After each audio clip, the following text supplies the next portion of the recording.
Hi everyone, my name is JP. You will, just a real quick note, you will notice that I am not looking into the camera, but I keep not knowing where it is anyway. I am looking up because I am reading from a script that I have been writing for a while now, because ADHD. And it's helpful to keep me on track. I have been LARPing and playing in the World of Darkness system for 31 years. For a period of time in 2024, I was a volunteer with By Night Studios. I was commonly referred to as staff, though I was not paid materially or immaterially. I was promised shares as a result of work, but those never materialized, and to be frank, I am not bothered by that. Here's the TLDR. Do with it what you will. You can end the video after this and just look at the documents, or not. You're grown. Do what you want. But here's my TLDR. By Night Studios has been actively and intentionally deceiving its customers for years.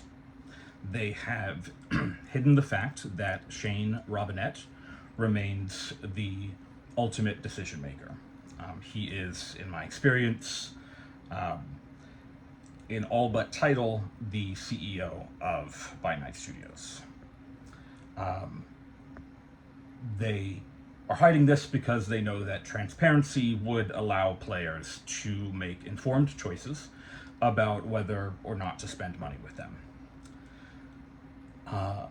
When I made what I felt was a simple, straightforward request for an apology for staff misconduct, By Night's response was not accountability. It was months of escalating harassment and retaliation, intimidation, legal threats, etc. Culminating in, as of now at least, false accusations and, again, a variety of threats. Before I go further, I do want to be clear to whatever lawyer BNS has spun the roulette wheel and landed on this time. Nothing I'm about to say violates any non-disclosure agreement. Even if the mutual non-disclosure agreement that By Night Studios has forcefully insisted upon were valid, which it is very arguably not. What I'm discussing here are non-proprietary communications, items of interest to the consumer public and ethical customers, and leadership of an organization that holds the only license from Paradox's World of Darkness for LARP materials. As to the mutual non-disclosure agreement, it has never been signed by a party at BNS, and it was very much my understanding that it would be immediately after I signed it, in order for it to then be an agreement. As I understand it, contracts require consideration, meaning that something of value has to be given to both sides. Many obligations are laid out for me in the NDA, and then they are attempted to be forced by these variety of lawyers. None are laid out for BNS. BNS seemingly has no obligation to its consumers, let alone to anyone they have a contract with, according to the contract, as far as I can ascertain. That makes this a weirdly grotesque gag order, not an NDA.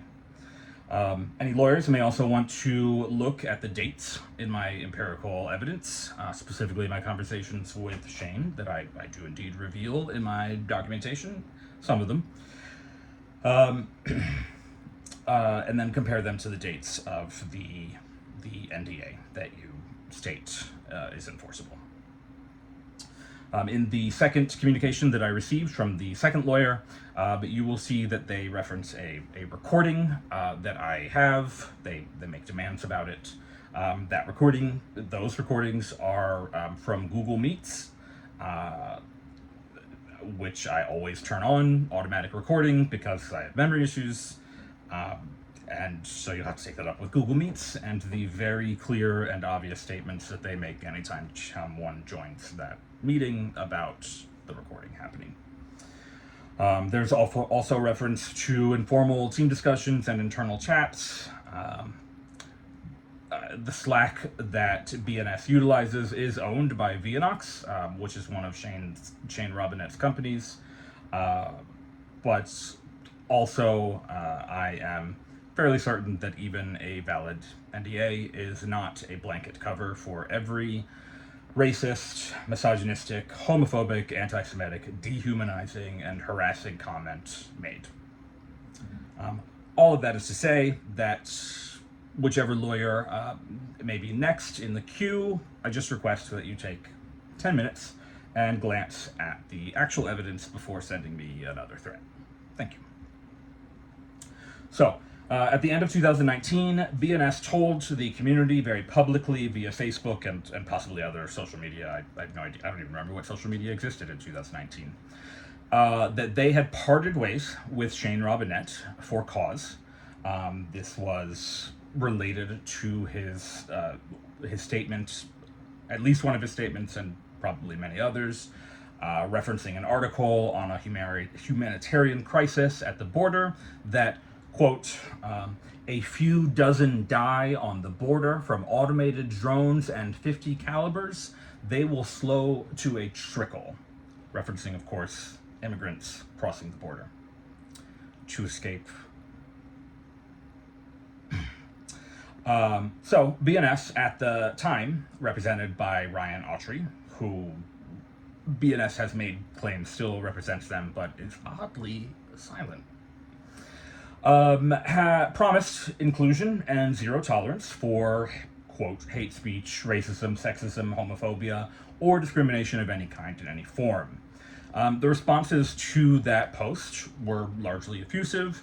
Players and customers applauded the swift action, and many of those customers stated that as a result of that swift action, they would continue to support BNS and its products.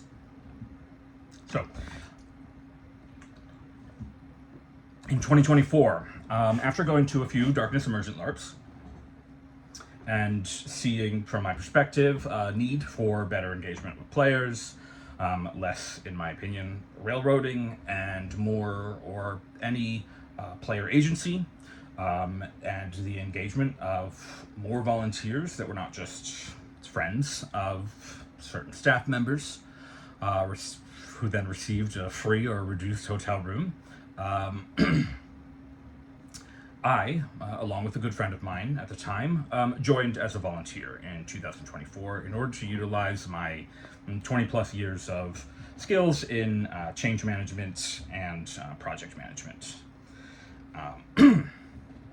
I won't go into my resume, but my skills were up to the task, just not utilized. So it was undeniable to me from the start that Shane was not gone. I mean, that was obvious. That's obvious to anyone who attends more than one Darkness Emergent event, I think, and I believe that any reasonable human being would agree with that. BNS and Shane had not parted ways, despite that exact public statement to their customers. Shane, as you can see in the documents, on 10/8, the day before this enforceable NDA existed, Shane identifies himself as owning the largest interest of shares in By Night Studios. He states that he controls 3 votes, that he controls the votes of himself, reported president of the board and managing member, who is stated by Shane to be under Shane's control, and Ryan Berquist, who BNS has also made a public statement has separated himself from BNS.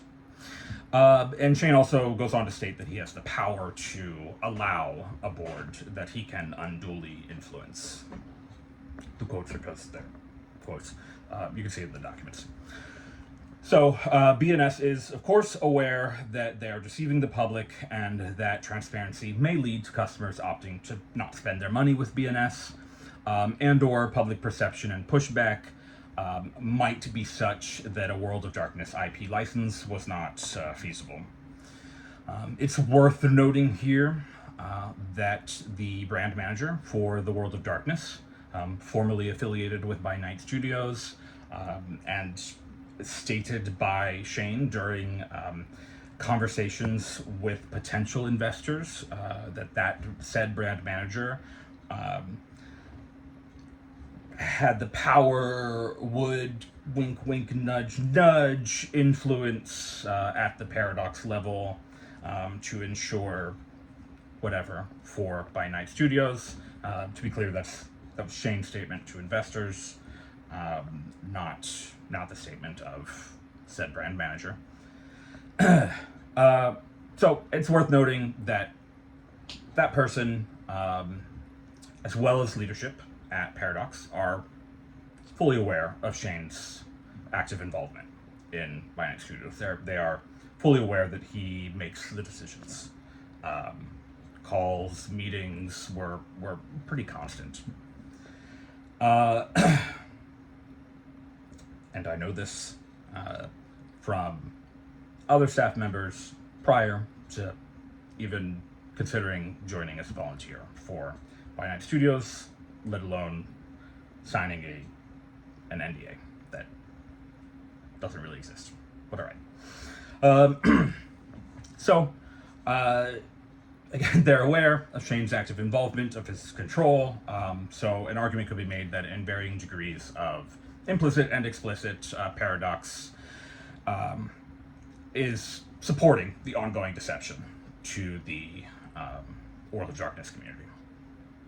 I do know for a fact that some of the featured guests, etc., were fully aware of Shane's involvement, though I don't know that many did not know. I did routinely witness Shane creating layers between himself and others. Can't imagine why he would do that. Some fairly obvious signs of knowing that their deception is inappropriate is that Shane and Ryan Burquest are hiding behind LLCs that are in their family members' names. It's classy. And while everyone can see that Shane is managing the merch table at all of the Darkness Emergent events, for the sake of optics, the photographer is directed to not take photos of Shane, even in character, and staff regularly comb through photos, even those taken by players and posted on their Discord, to delete any that show Shane. Again, even if the NDA were enforceable, hiding someone that you have stated is no longer with your organization in order to deceive your customers is not proprietary information. So, in the meantime, it was clear that staff and board behavior undercut any previous claims of transparency or ethical behavior. I personally experienced anti-Semitism and homophobia, always with a wink, wink, nudge, nudge. If you were cool, you would just, you just deal with it. I witnessed racism, misogyny, both as concepts and executions, referring to certain staff members as tokens, as well as a number of slurs. I also want to point out that someone did, at some point, I can't remember, a long time ago, this information is out there, that these things have been occurring. Someone did post that information to By Night Studios, and they were banned within 2 minutes, I think. I also have been banned from the Discord. No reason was given. So, I also witnessed at least one board and a few staff members sexually harassing people at LARPs. consequences for those things never went beyond a private scolding, or in one case, many private scoldings during the course of that event, with no removal from the event, despite removing a player for one instance of harassment in the same game. So my experience is that the culture at BNS is not accountability for anyone, but impunity for some. Something 1984, pigs, equaler, etc.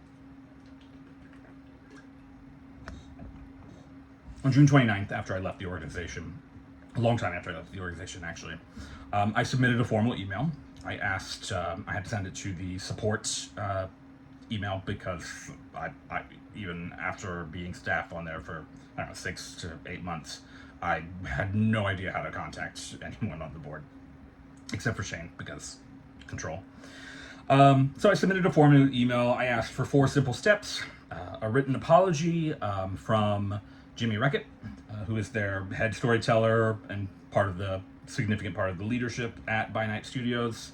I asked for that apology because there were, I believe to be, there were comments made that I believe to be very dehumanizing statements about myself, about specific other customers, and then about the customers and the player base as a whole. These were separate instances, which to me reflected a pattern that should be addressed, and never was. The second item was a public reaffirmation of values, that they value their customers and will treat them with respect. A refresher for staff on respectful communication, and then just a note to me when all of that was finished. Reminded them of their licensee duty to uphold the World of Darkness's brand values. So, on July 29th, I received an overnighted FedExed letter. It turns out that BNS had engaged a Georgian attorney, Mr. James Dutton. So aside from misrepresenting the status of the NDA, he made a series of accusations, which included that apparently requesting an apology with evidence of why, yes, I did take screenshots of what I assume that they are stating is proprietary information via proprietary channel. Their Slack that is owned by Vianox, which is not By Night Studios. I sent those screenshots to other people who were also privy to that information because they also were on the Slack. Anyway, so requesting an apology with that evidence of the screenshots was, according to the letter, equivalent to a threat of dissemination,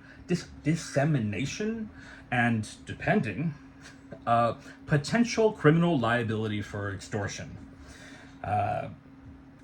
It just gave a whole list of efforts at intimidating someone and getting someone to not be a whistleblower. Suppression is fun when you have the money to afford a lawyer.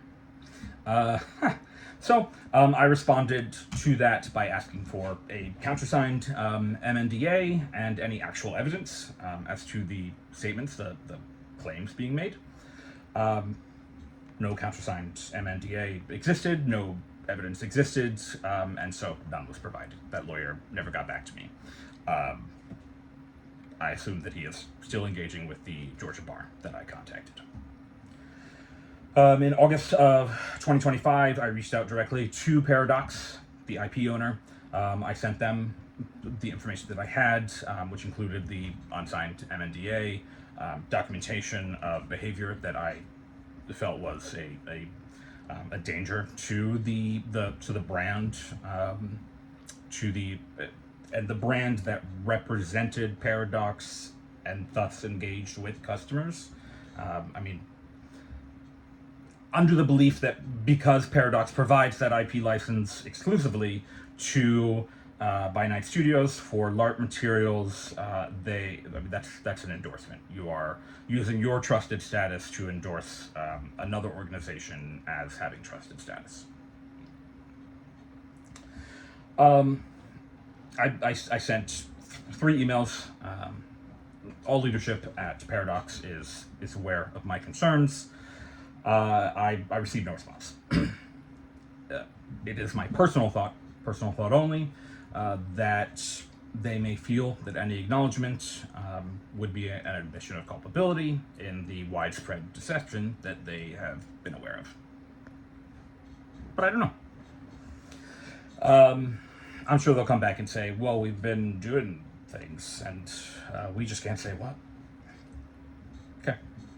So, on August 29th, 2025, I received an email from H. Stephen Vogel at Dickinson Wright, law firm, second law firm.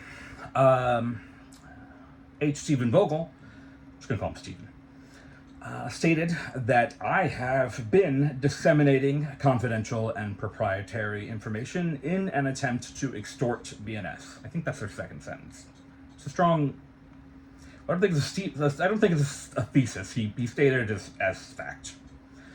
So, 1, discussing unethical behavior and bigotry is not proprietary information, unless BNS would like to argue that a lack of ethics, here meaning that they were not following their own stated code of ethics, and bigotry are necessary and unique aspects of their business practices, then I suppose it could be proprietary information. 2, a request for accountability, really basic, low-level accountability, is not extortion. Obviously. Regardless of how many dudes, one could argue a certain type, with money, pay however many lawyers to say that it is. I think it probably should be noted that a really simple civil matter, should that even hold any weight, being then accused to be a felony of extortion, and then treated as if it has already been prosecuted and adjudicated, it's gross. It's gross. It's intimidation. It's a chilling effect. It's harassment, but it's gross. All right. So the email further asserted, as if already proven and adjudicated in court, that I,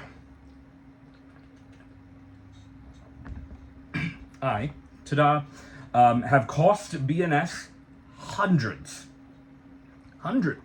of thousands of dollars in damages. Did they even say dollars? Actually, maybe they meant Fang coins. I don't know. Hundreds of thousands in damages.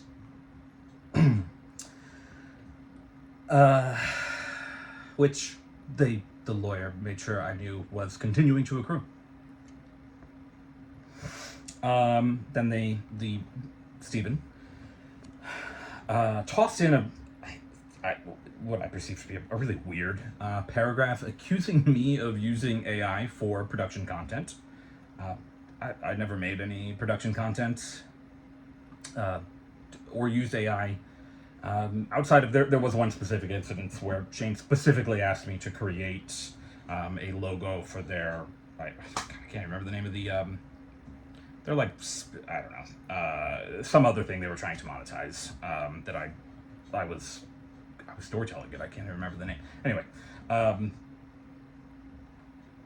he asked me to create a logo with the understanding that it would then be given over to one of the graphic designers that I don't, they're not getting paid, so I don't know. And that they would then utilize that to turn it into a human created logo. That didn't happen. That graphic designer did take it and then returned it back literally exactly the same. I think just in like a PNG format. Anyway, so they accuse me of using AI. All right.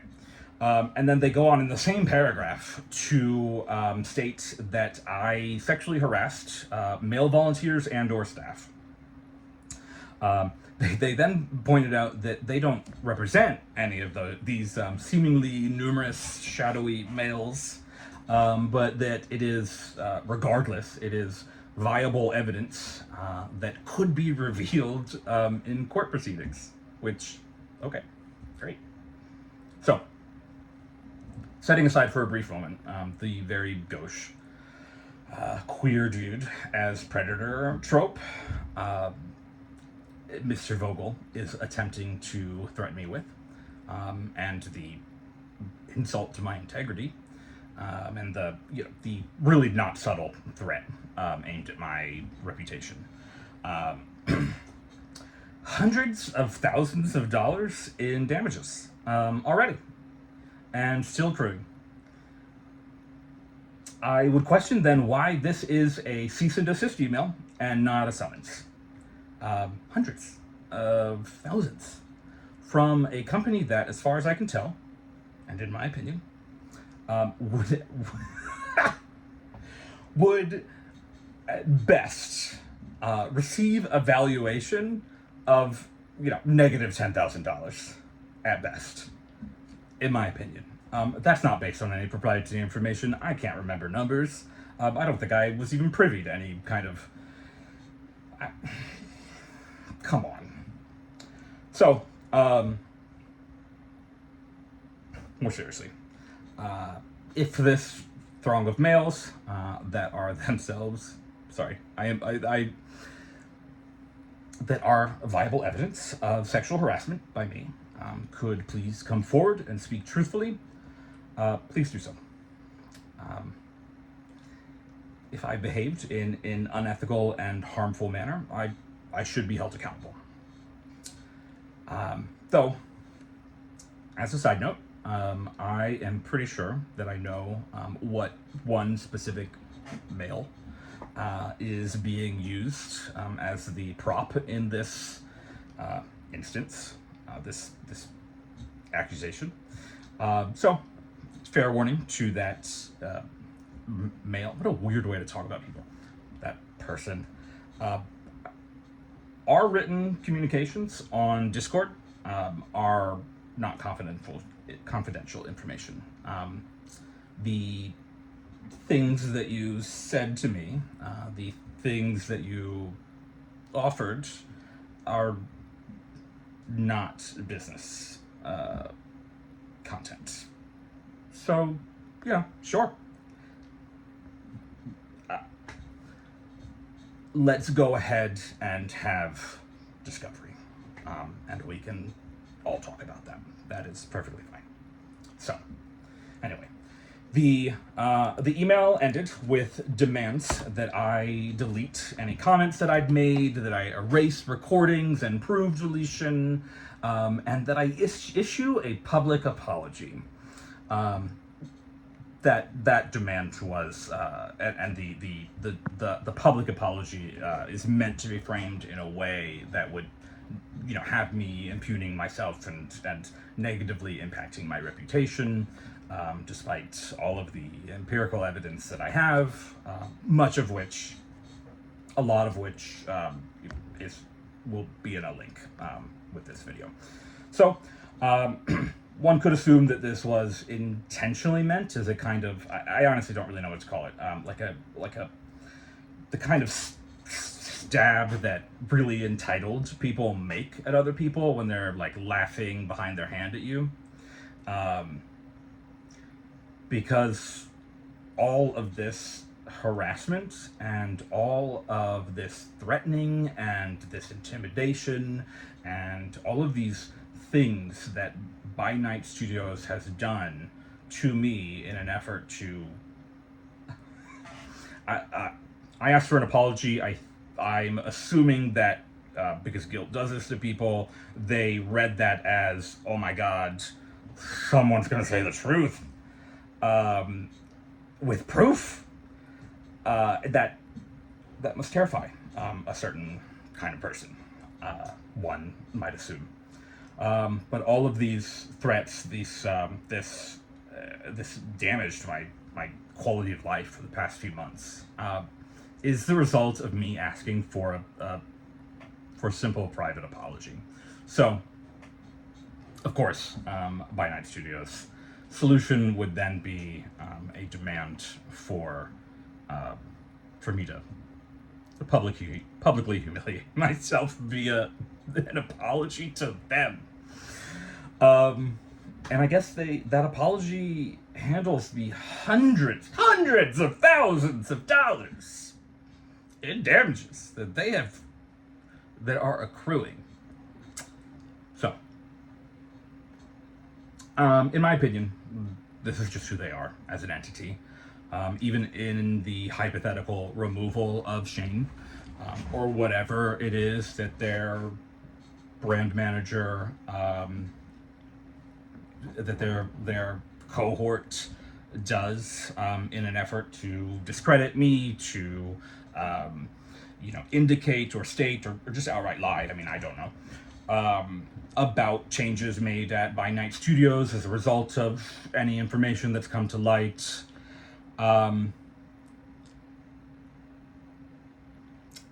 It will all just be an effort to pretend that they do not engage and endorse bigotry.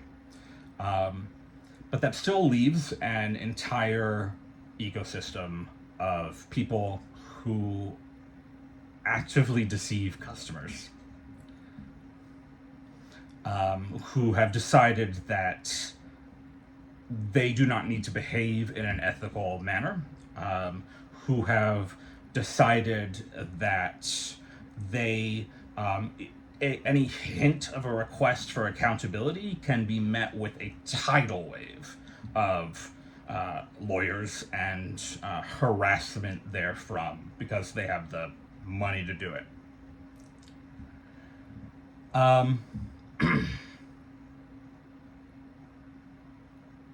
Yeah, so I think some of those people in that ecosystem, I think they began with I know that some of them began with the lofty goal of positive community development, with the notion of creating change from the inside.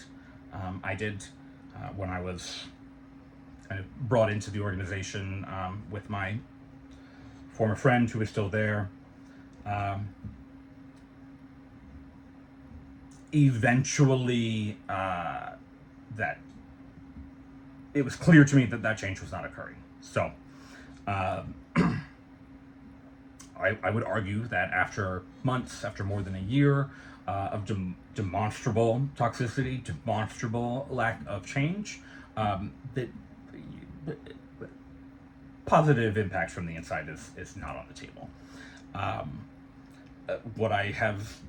what I've heard, and so this is hearsay, things are just getting worse. More and more people are being kind of drawn into the ecosystem, and as I have been told and as I understand it, and some of this I witnessed myself, are doing just really heinous things. Are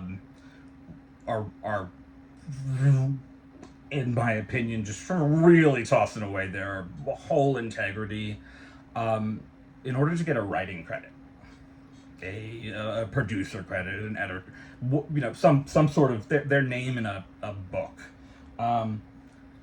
Though most of them are only getting their name in the booklets that are printed up for a Singular Darkness Emergent event, but everyone has a different cost, I guess. So, I did once believe that I could help change things from the inside. I owe a lot to the world of darkness. Suffice it to say, I think like many people listening, my adolescence would have looked a lot different without that the harbor that the world of darkness presented and that I then created with the materials at hand. But ultimately, it is, sorry, It is my belief that BNS intentionally uses player nostalgia not as a bridge, but as a blindfold. They're selling tickets to their blockbuster events between 200 something to thousands of dollars. That doesn't include travel, room, food, outfits. So they're selling those tickets with one hand, while the other hand is behind their back. A few months in, after discovering the reality of who Shane is and what he believed and what he was willing to say out loud once he believed, in my opinion, that you were under his thumb, I stuck it out a little longer because my former friend was heavily involved, and her intention started out very pure.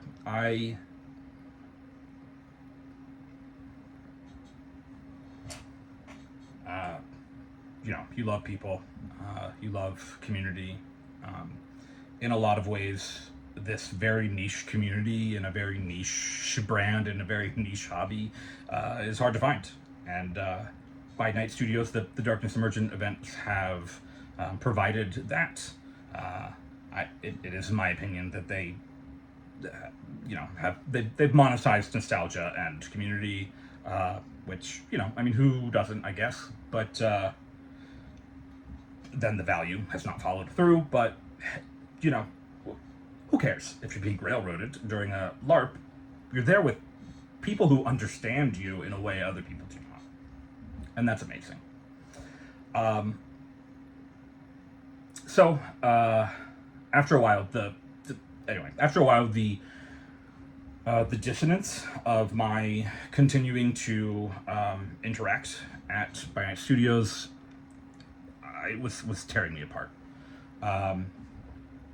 So I left, and then later, in an effort to resolve some small part of that for myself, I reached for what I thought was really low-hanging fruit, an apology. So, at the end of the day, I believe that there is a pattern here of deception and ongoing harm to customers. Customers are making purchases and bolstering the brand of By Night Studios via their purchases, via their participation, via their free labor, their influencer status, etc., and so forth, without any transparency as to who their money is going to and what that money then supports. This is not just a neutral lack of information. It's not like an LLC for profit is not required to tell people who is running it, who is on the board. That level of transparency isn't a necessity.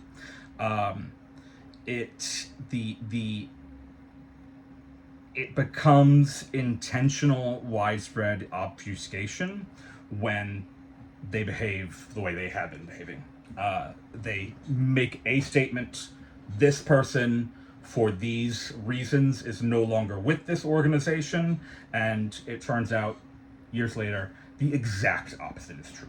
Shane is not only with the organization or even on the board as just a regular board member. He is actively involved. He signs contracts. He makes all of the significant primary decisions.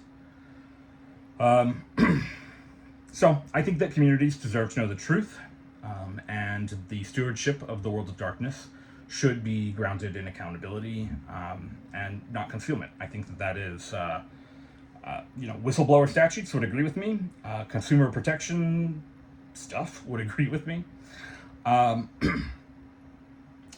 would argue that if By Night Studios cannot operate by their own stated code of ethics, which a reasonable person could state that they repeatedly have not done over the course of decades at this point, then it would behoove Paradox to finally showcase some concern for the brand and the players.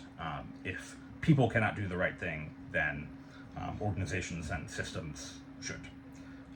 Certainly, Shane is welcome to stay on the board, hiding behind someone else's name in an LLC. He is welcome to control every decision at By Night Studios. That's not, I'm not contending otherwise. But then, since the statement was made that he is not involved, customers should be aware that he is, because they are providing their money to By Night Studios under false pretenses. Intentional, actively false pretenses. Thank you for listening.